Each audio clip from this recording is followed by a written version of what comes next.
If you know the Crosiers for any length of time, you're going to hear this word, decade of transformation. The decade of transformation was connected with the celebration of the Crosier Jubilee. We celebrated our 800th Jubilee in the year 2010, and we celebrated that all over the world. And we counted this as the conclusion of a decade of preparation, of spiritual preparation for our Jubilee. And that 10 years prior to the Jubilee in 2010 would have taken us to the turn of the millennium, the year 2000. There was a gathering of especially younger Crosiers in Bandung in the year of 2000 to talk about the Crosier charism.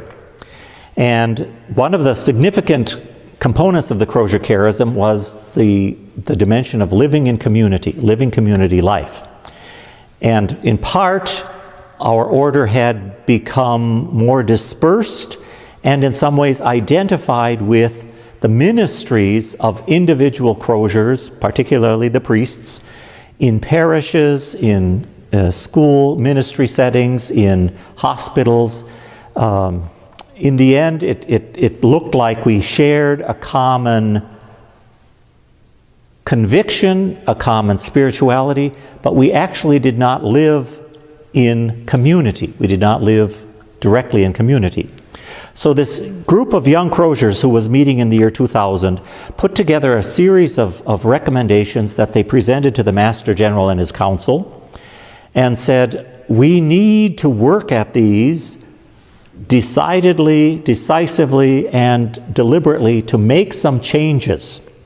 And the kind of changes we were looking for were not incremental changes, not cosmetic changes, but a transformation of the way we were actually forming ourselves, living together or living separately, and to make that transformation a real transformation toward our Crosier charism. And the Master General and his council at that time decided in favor of the recommendations that they received from this study group, and they termed the work that we were going to do over the decade of transformation. They named three significant values, three transformative values that would make us authentically Crosier, that would make us new in mind and heart. So they named as the very first transformative value that Crosiers will actually live together. And so that our communities would actually become places where we gathered, where we lived together, where we created fraternity and mutual love for one another in a common place. The second transformative value was that we would choose ministries, as our Constitution said, we would choose ministries for the church, for the society, that foster community or are in some ways springing forth from community, so that we would choose communal apostolates that really relied on this central value of community life as one of the important dimensions of our charism. And the third transformative value was in some ways more spiritual rather than communal or apostolic, and it related to the contemplative dimension of our lives. That we in some ways had become too activist, too ready to spring forth to do many things without having grounding in our religious conviction, in our faith, in our connection to God in prayer. And so this third transformative value was to renew our contemplative spirit, to renew our contemplative ability and our contemplative identity as Crosiers.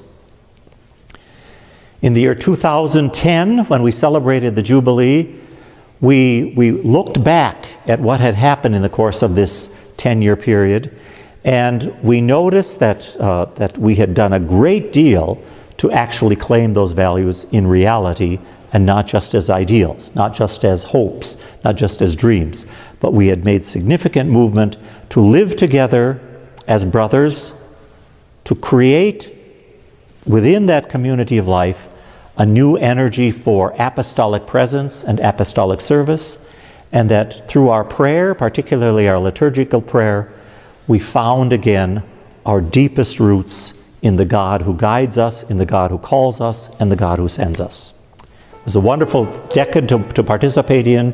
It was a wonderful grace to our order, and we think it was a wonderful grace to the Church to be able to reclaim those central Crosier religious values.